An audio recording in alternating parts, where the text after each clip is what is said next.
Hello. Hell yeah. Welcome back. Welcome back. Um yeah, mabilis lang to. I hope. um yeah. Dami ng bash. Well, di naman ng bash, nag-interact. But yeah, marami nag-interact sa TikTok na pinost ko last week about dun sa watermelon sinigang. Um and I'm all for it. I appreciate you all for interacting to my post. Though I'm not sure if I should have engaged with any of them. Or just let it be. Not because I was triggered or felt the need to explain. I stand by what I said. Um, but yeah, I was thinking that had I responded, um, nagkaroon kaya ng more impressions or more interactions yung post. But yeah, um, maybe next time. Maybe next time. Yeah, medyo natagalan yung episode 4. Medyo marami nangyari this past few weeks. Naging busy din sa work. And true one of the reasons why is nahirapan ako maghanap ng next topic. Um I know that it's readily available sa internet. Isang Google mo lang, kahit nga i-chat GPT mo pa, pero um I want it to be on brand, almost on brand with the title. But also at the same time, I don't want it to be overly motivational or kasi marami ng ganun eh. Like, you can listen to some other podcasts like that anytime a day, whenever you feel like it. But yeah, I don't want it to be like that. Ayoko nung, um, I'm not going to help you fight your demons or find your inner strength. I can't do that. Kailangan ko din ng motivation. Kailangan ko din i-motivate yung sarili ko. And it doesn't feel genuine to me na, ah, di, kaya mo yan. Laban lang. Na. Hindi. Um, yeah. Um, so yeah, let's talk about that. Um, uh, di ko alam kung magiging cohesive na segue yon, but here goes. Um, yeah, hindi ako nag-podcast dahil unfulfilled ako or meron akong hole in my heart na that yearns for something great or big. Hindi rin to creative release. Um, not even because I have something to say. I mean, I do have something to say, but like that's not the reason why I started the podcast in the first place. Um, I just heard someone recently say that I'm not the kind of guy that follows through with stuff. Totoo naman. Totoo naman. Pero in some cases, um, hindi din. Like, not all the time na hindi ako nag-follow through sa mga plano ko or sa mga sinasabi ko or sa mga gusto kong gawin. And to be fair, matagal ko na naisip gawin to. Pero naiisip lang. Alam mo yun? Nakalista lang sa tubig. And until I heard nga someone say na, hindi hindi mo tutuloy yan hanggang kwento ka lang. Narinig ko na yan before. Blah, blah, blah, blah, blah. So, the next thing I know is I'm buying all the equipment. I'm reinstalling all the software. We're setting up my accounts again. The whole 9 yards. Um, Hindi naman to like villain arc type shit. Nah, none of that. None of the crap. It's just sometimes maybe even some of you, but yeah, me personally, I get my gears grinding, just to prove someone wrong. No, okay, hindi naman all the time to prove them wrong, but like to prove a point. Yeah. And yeah, welcome to Almost Grown. And our topic for today, or like our question for today, is: Are we all living out of spite? Um, yeah, I feel like half of the decisions I made in my life were driven by spite. For example, I didn't go to the gym to be healthy or to be fit. Di ako pumunta doon for good reasons. Di ako napunta doon for, di ako nag-gym for self-love. Um, and to be completely honest, a lot of the times I do not want to go. Um, Imagine willingly subjecting yourself to pain just to look mid. Um, and, well, to be fair, hindi ko rin naman siya siniseryoso. Although I know kapag, because it takes a lot para ma-achieve mo yung gusto mo talaga na, like physique, for example. Like there are people that does that, like serious with meal planning, with the programs that they're doing.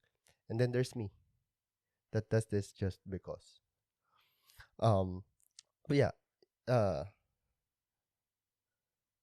hindi siya, hindi ko siya ginagawa dahil gusto kong maging unang-una, supplements na lang na kailangan mo.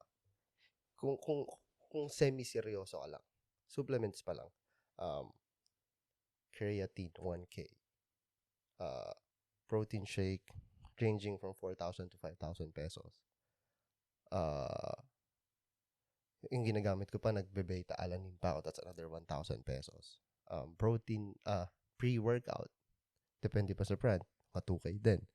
Um, yung, yung gym subscription, yun nga, meal planning, uh, gas papunta ng gym, tsaka willpower.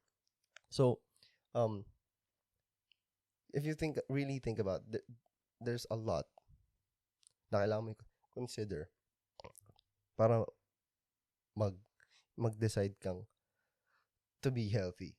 You know? Imagine mo, 10K a month just for this. Parang hindi worth. Parang hindi worth. But yeah, I'm still doing it. Why? There's a reason behind. Um, Let me tell you a quick story.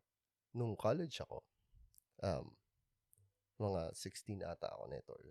Yeah, maybe 16, 17, ganyan. Mga third year college. Kumain kami ng ex ko sa KFC sa Kalentong. And while we were eating, merong isang grupo ng lalaki, like maybe 3 tables away, maybe 2 tables away, ganun. Pinagbabato lang nila kami ng uh, used utensils, manok na pinagkainan, mga tira-tirang pagkain.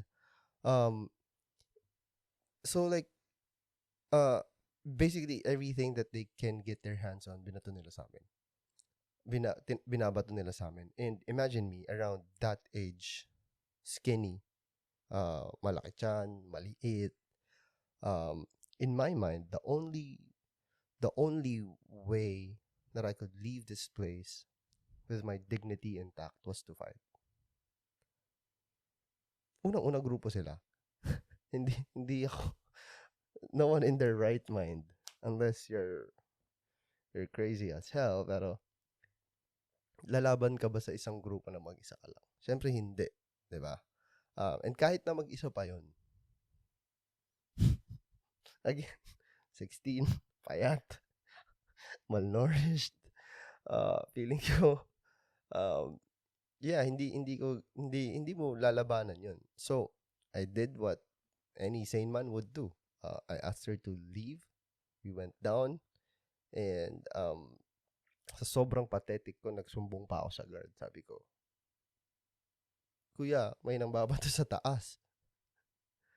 And after that, I felt that she felt that I couldn't protect her. So yeah, same year, nag-gym ako. Again, not to be healthy, not to be better, or, you know, for one, to make sure that I do not see that disgusted look on her face again. But most importantly, um, when this happens again, makakapalag na ako. Makakapalag ba talaga ako? Syempre hindi. I know I can't. For aesthetic purposes lang lahat to, sir. Calm your ass down. But, alam mo yun, may certain confidence kasing nadadala din siya. And at the very least, I wanted to look the part. So, hindi ka nababatain, kumbaga, ganun. But yeah.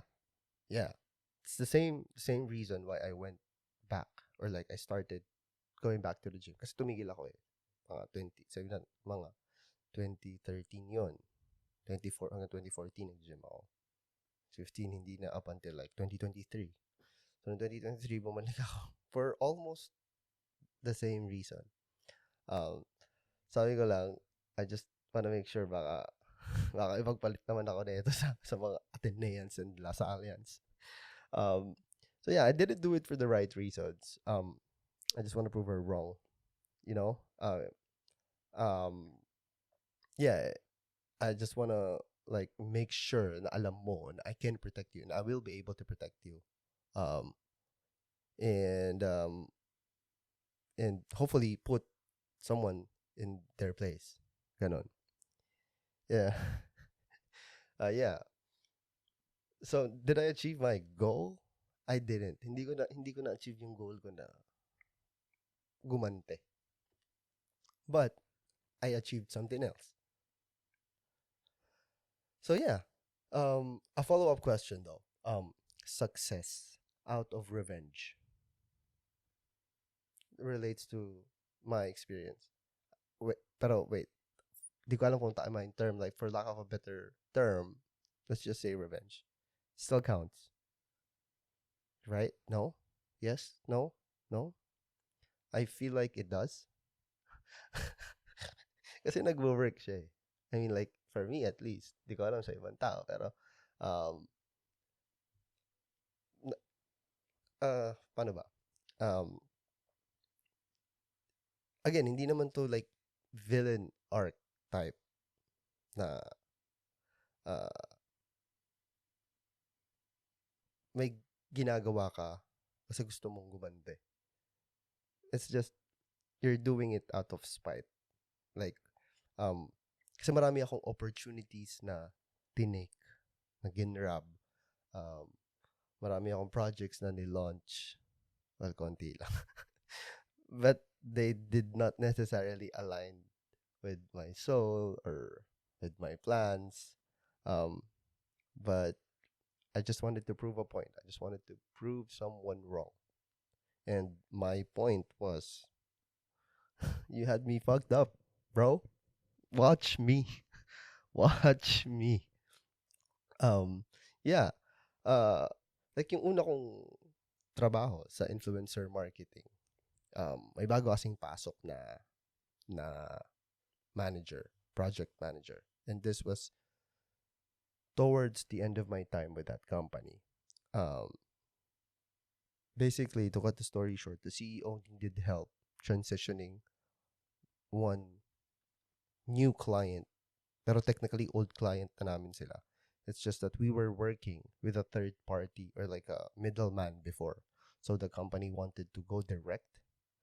You know, for business purposes. But yeah, they wanted to go direct. So and obviously that would involve a lot of testing, implementation and all that. And since I was the one working with that company but through a middleman, alam ko lahat ng gagawin. But unfortunately for this new manager, I was on leave for 3 weeks. And for some reason, hindi ko alam bakit hindi niya alam. Okay? And so what happened was, whenever, and ang daming nangyayari at the time. So parang, so naka-leave, syempre marami rin naka-leave. Tapos naka-leave din ako. Pero like, at some point, alam mo yun, wala akong magawa kasi ako lang yung nakakaalam. So, kahit na like, okay, hindi ko kailangan tumulong, pero I have to kasi hindi mag-progress yung account kung hindi ako tutulong. So, I did help. Like, I did. Like, I did my job. Um, uh, it's as if hindi na ako naka-leave. Like, nagtatrabaho na ako kahit weekends. Ganyan. So, but obviously, I wouldn't be able to reply on the regular hours. Kasi nga, at the end of the day, I'm still on leave. I'm still entitled to my paid time off. So, um, yeah, he didn't know all of that, any of that. Um, what he did was send me a strongly worded, lengthy Discord message. Nasaan ba lahat ng receipts? Oh, yung alarm ko na naman. Yeah. Uh, hindi ako nag-reply agad. I let it marinate. Parang, okay, let me think about this. Parang, bago ako mag-respond dito. And also at the time, I was actually planning on uh, leaving, parting ways with the company. But not because of this. Okay. I was just like, it's time for me to move forward, try to look for something better. But yeah, so hindi ako sinagot ko ng maayos, basically. I kept my cool. Siyempre, classy naman tayo dito. And in-explain ko sa kanya ng mabuti. May may numbered lists talaga. Like, lahat ng sinabi niya, sinagot ko isa-isa. Respectfully, of course. But yeah, after that, I sent my 2 weeks notice. And not that I planned everything that happened, but because I was so pissed, nag-send ako ng applications dun sa dalawang account na minamanage ko, nakatrabaho nila, na to some extent, competitors nila. Yeah, tinanggap ako nung isa. They almost doubled my salary. And I worked with them for a year. Yeah, so, had I swallowed my pride, alam mo, mga Pinoy pa naman, sanay tayo na, hindi, tiisin mo lang. Okay naman eh. At the end of the day, pinapasahod ka pa rin naman eh. Pero if, parang minsan, dinidisregard natin yung disrespect um, na, na ginagawa sa atin. So, yeah, I wouldn't be here right now if I allowed that to happen. So, heck yeah. Yeah, so, spite works for a while. Um, it uh, it gives you the fire to get shit done. But you also have to understand na meron lang siyang downsides. For example, sa podcasting, sabi sa akin, di ba, hindi ko daw itutuloy. So yung fire or yung motivation ko nanggagaling lang doon. So sinabi sa akin na hindi ko kayang gawin. Na hindi ko kaya. So, nagawa ko na. Ang problema ko ngayon, kung kaya ko bang i-follow through, kung kaya ko ituloy-tuloy. So, sa essence ng word na kaya, yes, kaya. So like, yung motivation na nakuha ko from someone saying na hindi ko kayang gawin, na-prove ko na okay, kaya. Ay, problema ko sa sarili. Saan ako kukuha ng additional motivation para ituloy-tuloy ko pa to. So, yun. You also reach a point where no one's watching you anymore. Like, the people you wanted to impress, they're long gone. Hindi ko naman, in my case of work, hindi ko naman siya gustong i-impress. I just want him to be as pissed as I was at the time. Right? Unfortunately, yun na nga. Hindi niya na makikita kung nasan ako. Hindi niya nalaman na dumoble-doble na. Ganon, hindi niya na malalaman na mas okay ako ngayon sa kung anong work ko ngayon. Ganon. Unless i-message ko siya, uy, uy, ano na, diyan ka pa din. Mga ganun. Um, and the worst part is, kapag, um, kapag, kunyari lang, PNM mo pa siya, or uh, nag-interact ka pa sa kanya, sabihin niya pa sa'yo, proud siya sa'yo. Yun yung ayaw ko eh. Galit ako sa'yo eh. Ba't mo sasabihin proud ka sa akin? Ano gagawin sa pent-up anger ko? Ay, nako. But yeah, parang ano, nanonood ba sa inyo ng The Bear? Maganda yun. Parang yung last scene doon sa season finale. Uh, ano kasi siya eh. Pumunta sila doon sa, magsasarado ng isang sobrang kilalang restaurant na like known worldwide. And nagtrabaho dun si Carm, yung bida, yung mentor niya, and maraming tao. Like, even the crews are invited and all that. But, yeah, yung scene is medyo tensionado kasi, yung si Carm, um, anxious siyang i-meet yung mentor niya. Gusto niya i-meet pati, actually. Gusto niya kasi i-confront. So, nung kinonfront niya na, sabi ni Carm dun sa mentor niya, ah, alam mo ba kung anong ginawa mo sa akin?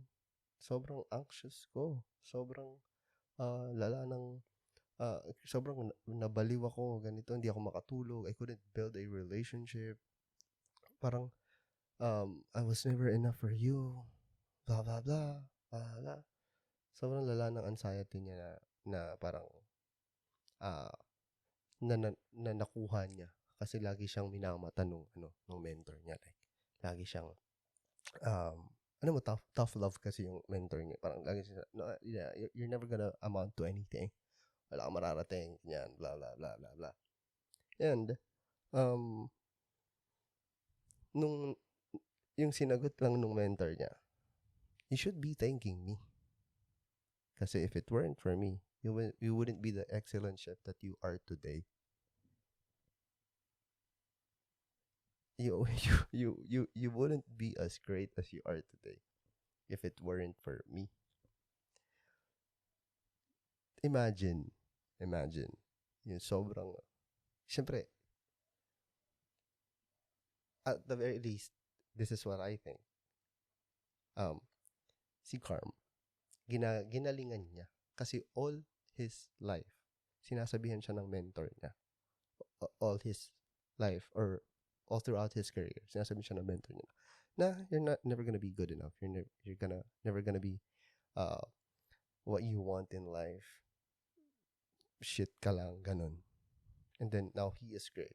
Now, gusto niya ng feeling ko, gusto niya ng validation na he made it. But not like that. Gusto niyang mag-sorry yung mentor niya sa ginawa niya sa kanya. Which is hindi ibinigay ng mentor niya. And that's what speaks to me. Yung parang, it works. Alam mo yun? Hindi mo man alam, kahit na hindi ka aware na you're doing it out of spite.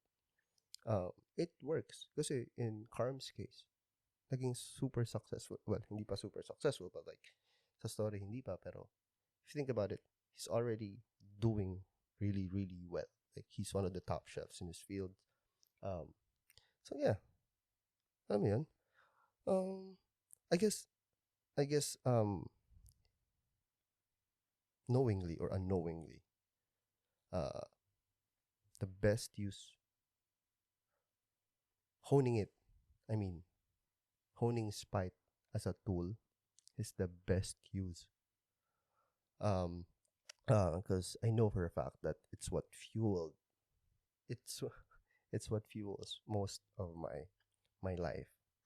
So if you can find, if you can't find motivation from self-help books, from your friends or your family, or like walang nagre-resonate sa'yo na kahit ano na nababasa mo, ganyan, nakapanood ka na ng kung ano-anong podcast dyan sa gilid, or kung ano-anong motivational YouTube videos, TikTok, Reels, or whatever. Like, try to be angry. Try to be angry. Because, um, being angry can and will keep you moving when other things can't. Just don't get consumed. I mean, just, it's also your responsibility to look for the fine line. So yeah. Um, let me leave you with this one though. Um, ito yung isa sa mga na nari nabasa ko and also na-realize ko din recently. You you can let spite, you can let spite light the match. Um, just don't let it be the only thing keeping the fire going. Okay ba yan? Heck yeah. Peace!